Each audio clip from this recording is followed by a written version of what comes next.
Hello and welcome to the Surgical Spirit podcast. I'm your host, Dr. Haidar Al-Hakim, the Third Eye Doctor. Pull up a chair and get ready for some candid and uncompromising discussion with experts, innovators, agitators, and influential people from every corner of health and well-being. From inside the hospital to at home in the kitchen, we're leaving no stone unturned in our quest to uncover the secrets of healthier, happier, more successful, and less stressful lives. Thank you so much for joining us, and without further ado, let's meet this episode's guest.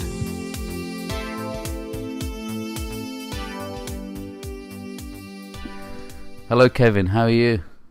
Hi, I'm good. Looking forward to this conversation with you. Well, yes, so am I. Conversations are really interesting, particularly with interesting people, and you're interesting. I mean, what the hell's an occupational health psychologist? I think we're psychologists who try to do everything and anything, and hopefully we end up doing something. But essentially what we are interested is looking at workplace health. And the reason why I kind of ended up in this area is I actually wanted to become a clinical psychologist, as most undergraduate psychology students want to be. But then I did a placement with a mental health charity, which was very interesting, was eye-opening. And then I realized that actually I didn't want to do this because a lot of individuals at this point in time were already struggling with mental health issues. But the reality is if we can catch these factors, so we'll say earlier on upstream, that we can help people before they get into that position. And in occupational psychology, basically, it's saying that we spend so much of our time in and around work that if we can make workplaces healthier and maybe dare I even say happier for individuals, that actually that's beneficial for the individual. It's beneficial for the organization and arguably beneficial for society. So it's almost a public health issue, I think. And when you say that you worked with this mental health charity, what was it that sort of opened your eyes? Well, it was realizing that, and actually one of the things which I struggle with, and maybe why I've come back to do a lot of work and research around doctors or burnout, is that a lot of the individuals, patients in this setting, were talking to me going, gosh, you sit down, you talk to me, and you treat me like an individual. Which is something which I don't really get when I speak to my psychiatrist or to my social worker, my support worker, and so forth. And I always found that quite worrying because I always thought that as a helping profession, whatever your background is, that's what you should be doing. You should be treating individuals as individuals. But being in that environment for a few months, I got to see that it was very emotionally draining to be invested in individuals. And I kind of saw myself further down the line that if I did carry on this route, do my clinical training, become a clinical psychologist, that eventually one of two things will happen. Either I'll burn out and then leave, which is again quite common, or then you carry on and then you treat it as a job, and each patient is a case that you go through going da-da-da-da, talk to me, da-da-da, here's your medication, see you in 2 weeks, see you in 3 weeks. I've got 10 minutes with you, and then we move on to the next case. So I kind of didn't want to be in that environment anymore. And it was definitely, like I said, eye-opening, it was interesting, but I felt that I had a lot more to give in a different area of psychology. Yeah, I mean, psychology is a massive field, and it's a study. I mean, for me, psychology means a study of the soul, study of the insides, which is kind of infinite, really. It sort of goes on forever, I guess. Yeah, I think it's quite broad. You can make it whatever you want it to be, and that's why when you talk about psychology, there's so many different strands and different streams to people's interests, people's research areas, what they practice in. So occupational health psychology is a little bubble that we have of practitioners and academics that sit within it, and ultimately try and make workplaces, like I said, healthier for individuals and for society. And where's the best sort of work environment you've worked in, and why? Oh, that's a very interesting question. I think I wouldn't say. I think the idea of a perfect workplace is almost. I mean, not a perfect, but something that really say, yeah, this is a really good work environment. I'm happy. I'm actually happy in this work environment. And what was it that made you happy? I think, oh, I'm going to be careful now with what I say because I'm going to say actually I quite enjoy my current work environment. So I need to make You sure don't that have to this doesn't mention go. names. You don't have to mention. Yeah. Make sure my boss doesn't hear this. Um, so I think currently my work environment is pretty good, and that is for a number of reasons. And is I think first and foremost I enjoy the content of the work that I do. So I'm situated in a university. I do teaching, and I work with a lot of really great students who are very clued on, very interested, very passionate about the topics. They're very critical. They ask me a lot of questions.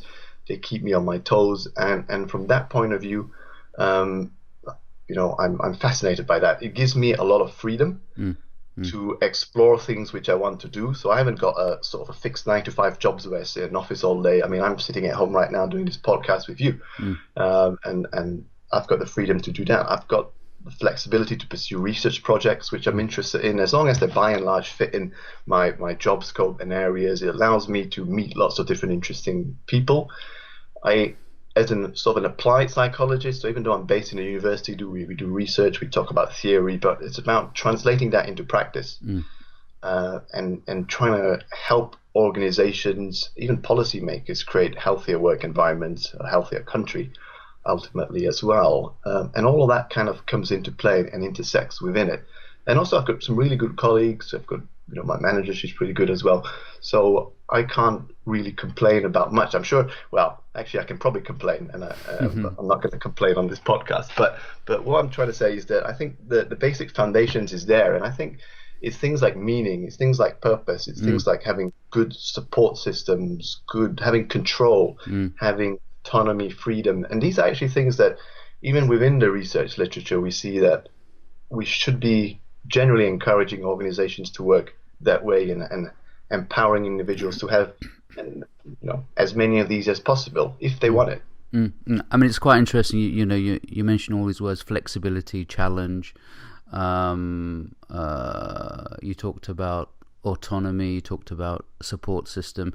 I mean, these are all kind of words that we've come across many times, but when it actually happens on the ground for employees, it is so powerful and so empowering.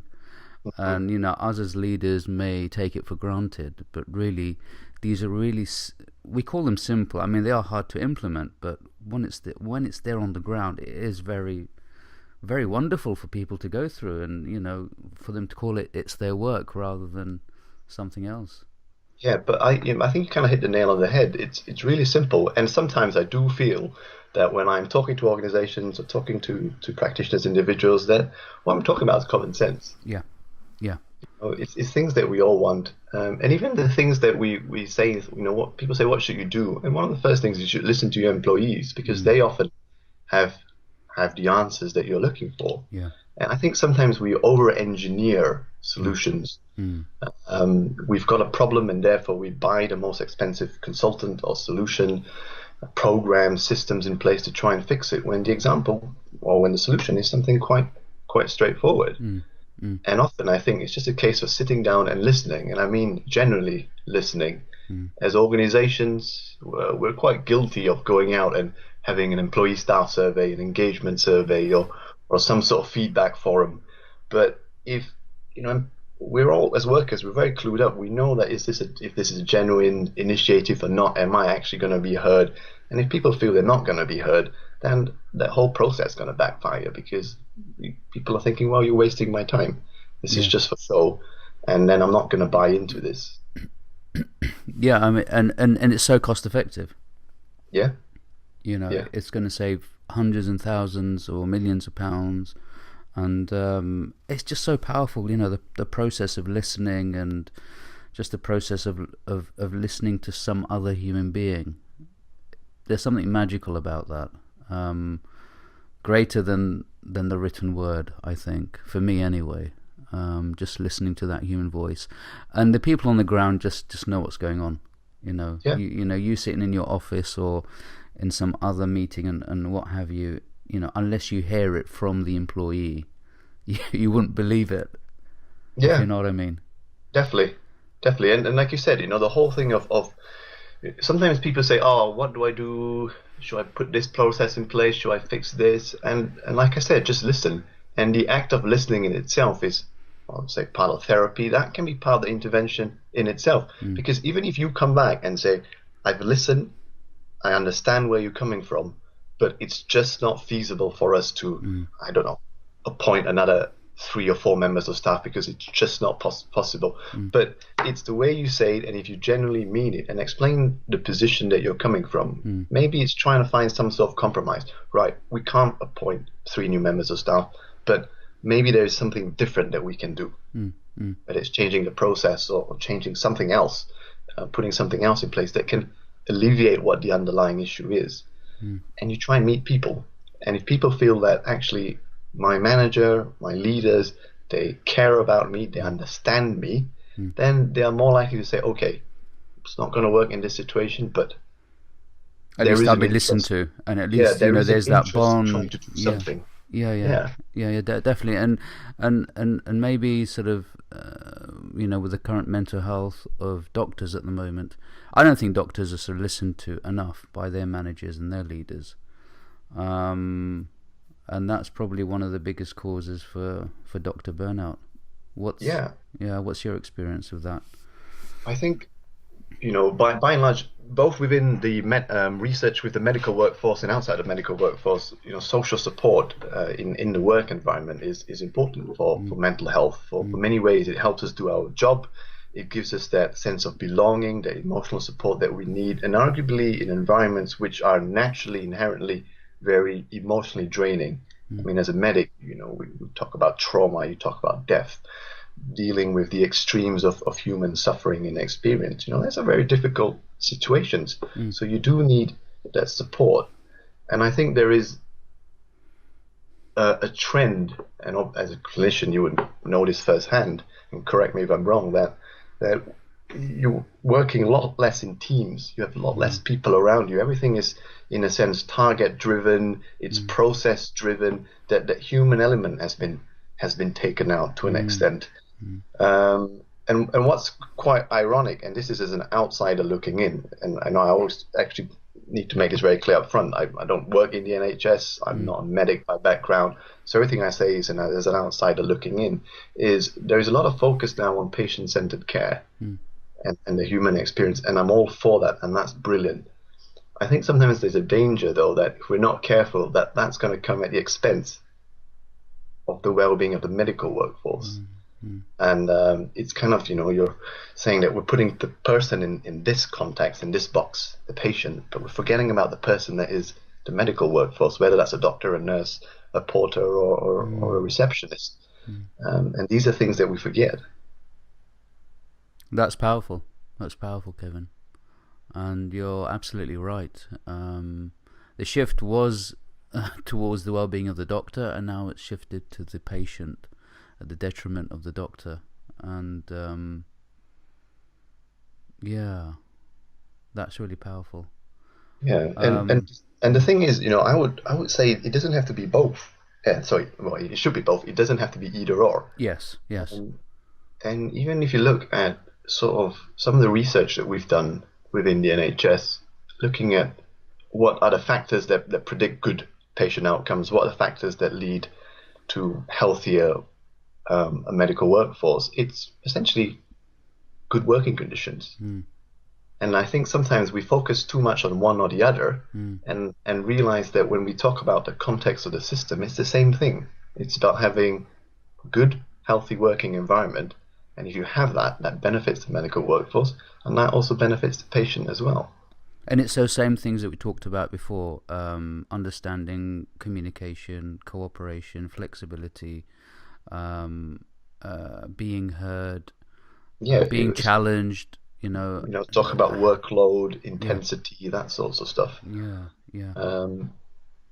Certainly. I mean, what are the sort of good practices or sort of good things of good working environments in a healthcare setting? What would be sort of the 3 or the 4 biggest positives and things for that? I think it's having a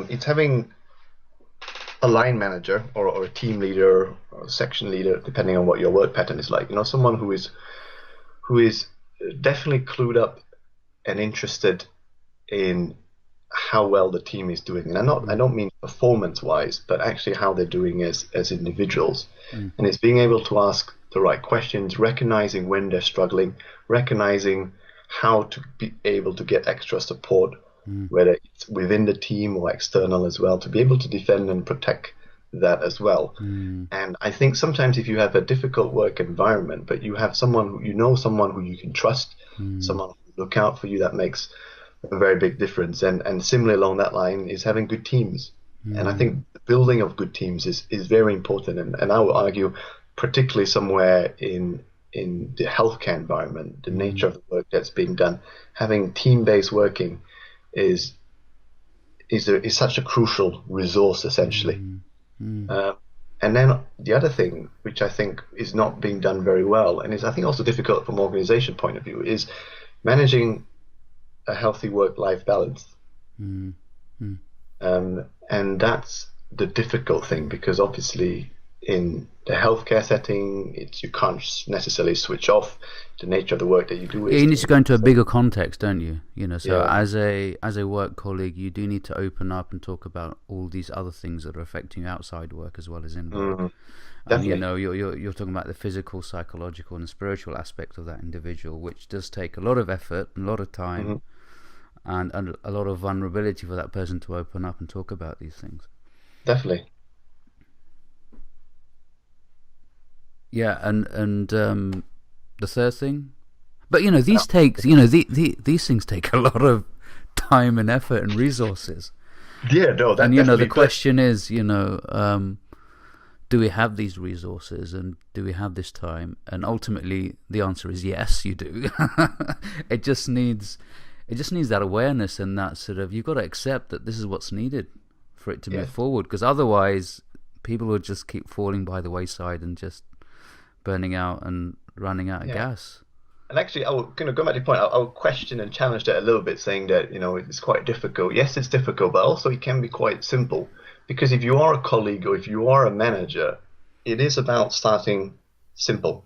Yeah. And it may be a case of, do you know what? Before you start your shift, get your team together, ask how they're doing, brief them for the day. Yeah. And it's surprising by how many departments or teams don't even do that. Yeah. Or a general question where you say, how are you doing? And finding the time to have that conversation, have a cup of tea with someone, be interested in them. Yeah. And that's building that little connections that people have. And just as a sort of flag up a resource, the Health and Safety Executive, they've built a whole pool of resources around what they call the management standards, which are about healthy workplaces. And within it, there is a manager toolkit.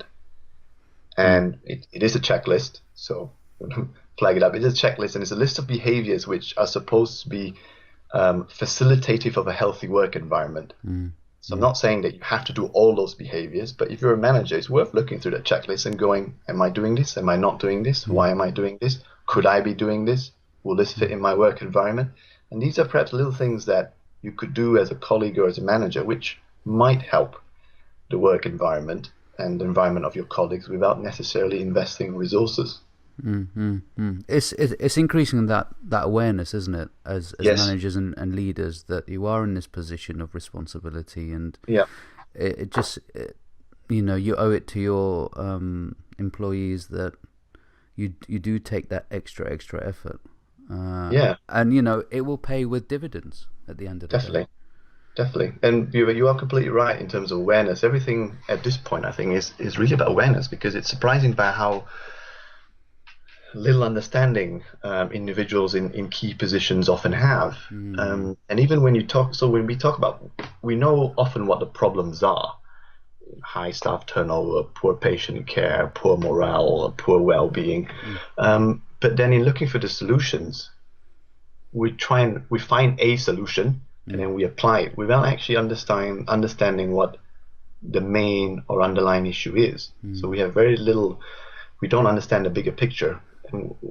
And often we find an answer, and then we think, all right, I've got this answer, I've got this solution. Will this fit this problem that I have? I'm going to try and make it fit this problem that I have.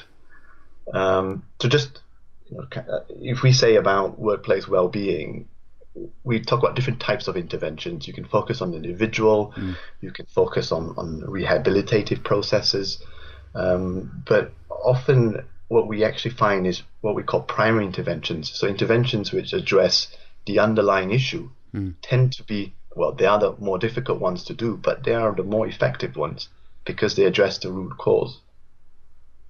And I think there is a danger, not just in the NHS, but across all workplaces, that when we talk about workplace well-being, we focus much more on what we call secondary and tertiary interventions, helping the individual or helping individuals who are struggling. So these are things like you see mindfulness training being very topical, CBT training being very popular, resilience training. And I'm not saying these don't work and they haven't got a role to play. That they are certainly important, but they don't really address the underlying issue. Because if you have a workforce that's struggling and you're saying, right, let's send them all on resilience training, then you're not actually asking why are they in a position where they need resilience training to begin with. And, these are quite difficult to accept, being a leader, knowing that the underlying problem is you and not the workers. Well, yeah. That I mean, that's what it boils down to, Yeah. At the end of the day, you are the problem and not the workers. And there's something in you that you're not delivering that's translating into a poor working environment. But then I'll say that that's definitely true. But when ideally, you say primary cause, what do you mean by that? So whatever these are things that we spoke about earlier on. High workload, not being able to cope with demands, not having support, not having right resources, those sorts of stuff, having inefficient processes. So if you can kind of address the underlying issues and correct them, then you are helping people before they get into that stage. So I talk about primary, secondary, tertiary type interventions, and the analogy I use is sort of fire service and how they deal with fires. A primary intervention will be putting out that fire, so the firefighter doesn't have to go in. A secondary intervention is helping the individual deal with that situation. So that's where you give the firefighters their equipment, their breathing apparatus, their coats so that they don't get burned. So it's helping them that if they do have to go into a fire, if they do have to work in a difficult situation, that they are equipped to do so. And then tertiary interventions are about rehabilitation. So that's where if and when a firefighter gets burned, you've got a burn unit that can heal them, put them restore them to a position that they can go back into work. But really the cause of all the problems here is the fire. So you have to put that fire out before you focus on giving them the right equipment and having burn units. And too often, if we talk about return to work programs and counseling programs and that sort of stuff, and again, they are important, but if you've got someone who's going off sick and you're taking them away from work, putting them in therapy for 3 months, 6 months, however long that is, and they're in a healthier position, but you're putting them back into that same toxic work environment, you're just going to get burned again. They're just going to go off sick again. You've not actually addressed the underlying issue. Like you said, it might be having poor leaders, it might be having workload which is just unsustainable, it might be bullying in the workplace, it might be not having the right resources. But these sort of more basic factors often we just accept as the way it is. And sometimes we can do things that help a little bit. Maybe not get rid of them completely, but help us deal with them a little bit better. So how do we deal? I mean, I know it's a difficult question, but you have a toxic environment and, you love your job, but not this particular one because it's a toxic environment. What do you do? I mean, what would be the solution in that situation? I think it is a difficult one because, when kind of that position, you're placing the responsibility on the individual, saying that you have to fix it. And as someone who works with organizations, I kind of say, well, as an organization, you guys have to fix it. It shouldn't be on the individual. But then, of course, I recognize that, you've probably got people listening in and people I speak to as well. And they're saying, well, my organization doesn't listen to me. So what can I do within this? And I think there's sort of two things. One is more work focused, and that is trying to build allies in the workplace. Look at where can I find support. Maybe my line manager will support me. He or she is pretty good. Or if he or she's someone that you don't get along with, then maybe there's colleagues or other networks that you can build within it. Maybe you've got people from your discipline in other teams, or sort of another structure. Maybe you want to reach out to other healthcare professionals or professions that might be able to help and support you. You can craft perhaps elements of your role. There's things that you can change the way you do things, whether it's the meaning of it. Why am I doing this? Because I'm more interested in this, so I get more out of this, I get more purpose out of this. Maybe there's ways that you can make things more efficient and create sort of in your mini work environment, make things a little bit better for you. And then the second thing is actually looking after yourself. Yeah. And I think as individuals, and I think particularly in the healthcare sector, we're very bad at looking after ourselves, and having a sense of self-compassion, recognizing that we do deserve things. Yeah. And that means being able to listen to ourselves, listen to what our body needs, our mind needs. Yeah. And it may be something as simple as going, do you know what, this evening I'm going to watch a movie when I finish work because I've always wanted to watch this movie. I'm going to treat myself. Yeah. Or I'm going to go out for a nice meal with my friend. Or something as like, I'm going to have 2 or 3 hours extra sleep tomorrow morning. I'm going to lie in because I need it and I deserve it. Yeah. And being a bit selfish because you have to look after yourself. Yeah. There's the old adage of when you fly a plane, they say put the oxygen mask on yourself before you help someone else. You have to put the oxygen mask on yourself. You have to put yourself first. Yeah. And to an extent, that is kind of crafting that life outside of work as well. So whether it's family or friends as a support network, having hobbies or interests or passions outside there, being able to rest, restore, exercise, because all of these things are important for your own well-being. And well-being, I prefer the term well-being to health because health suggests physical health. And I think as human beings, we're a lot more complex than that. And well-being is a bit more holistic. You talk about psychological health. You talk about perhaps spiritual health or whatever, meaning and purpose. These are things which are all included together as well. That's absolutely excellent. It's we did want to touch up on self-care and self-help, and that's something that the majority of us do neglect because of the work structure, because of the work mindset that we have, that we're always giving to others, and yet we don't give enough to ourselves. And hopefully these discussions and these podcasts will allow people to think about giving themselves lots of candy, self-candy. Yeah, that's true. But let me ask you a question, because you've been asking me a question on this note. So why do you think maybe self-compassion is a bit more difficult in the medical field? Yeah, I mean, it's interesting because we give a lot of compassion to other people, and that gives us maybe a lot of satisfaction and a lot of meaning and purpose and gratification. And sometimes giving ourselves self-compassion maybe is not as gratifying because it's just, you don't see the response as quickly. And, we like quick gratification, if you know what I mean. Whereas when you give yourself self-compassion, you don't really see the effects, and it takes a lot longer for you to get those effects from self-compassion. But what I tell people is if you give yourself self-compassion, it's actually very, very powerful. And one of the great byproducts of self-compassion is confidence. It gives you a lot of confidence if you're just good to yourself, compassionate towards yourself, and just be gentle with yourself. It does raise your confidence quite a lot, and that's how I encourage people to be more, self-compassionate, because you don't give a shit anymore. It's like, I'm pretty good actually. I'm fine. Sure. I'm doing really well, and that raises your confidence, and that's a great way of realizing that actually self-compassion is just as great as giving compassion to other people. Because when we give compassion to other people, we sort of love it, because of the response that we get back from people. So it goes back to awareness, doesn't it, Kevin? Yeah, it does. Once you're aware of these things, you're kind of, okay, if this happens to me, then this happens to me. And it's just realizing that you need to get out of your own mind process and mind thoughts and just look outwards, rather than just keep looking into your head and your brain.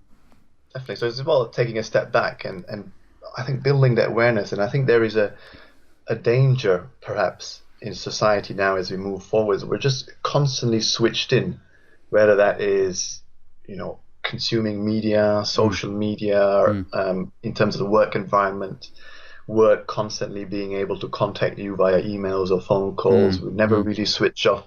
So there isn't really space for you or us to sit down, to think and to reflect, to process things. What was today like? How did I feel? We're just kind of reacting. We're always switched on. We're not switching off the button, basically. And I think that sort of fits in that self-care as well. And I wonder whether that's why you kind of get this revolution around mindfulness growing in popularity. And,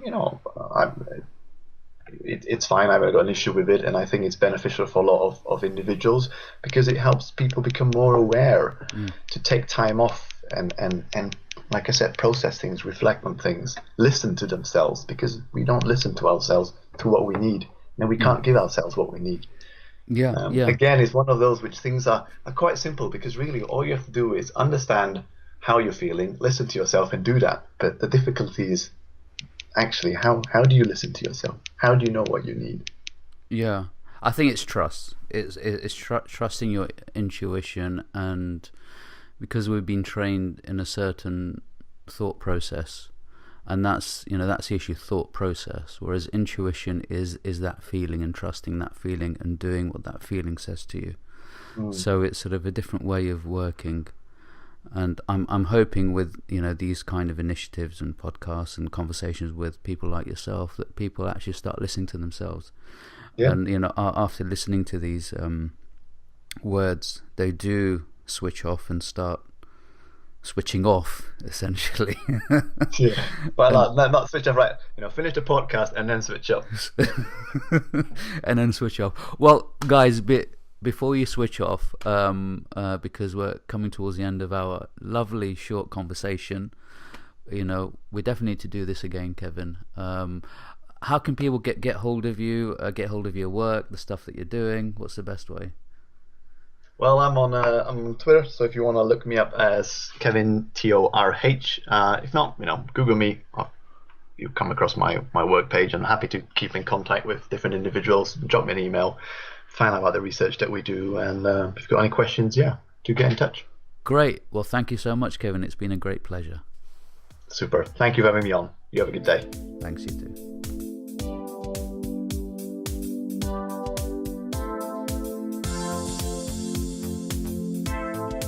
Thanks for listening to this installment of the Surgical Spirit podcast.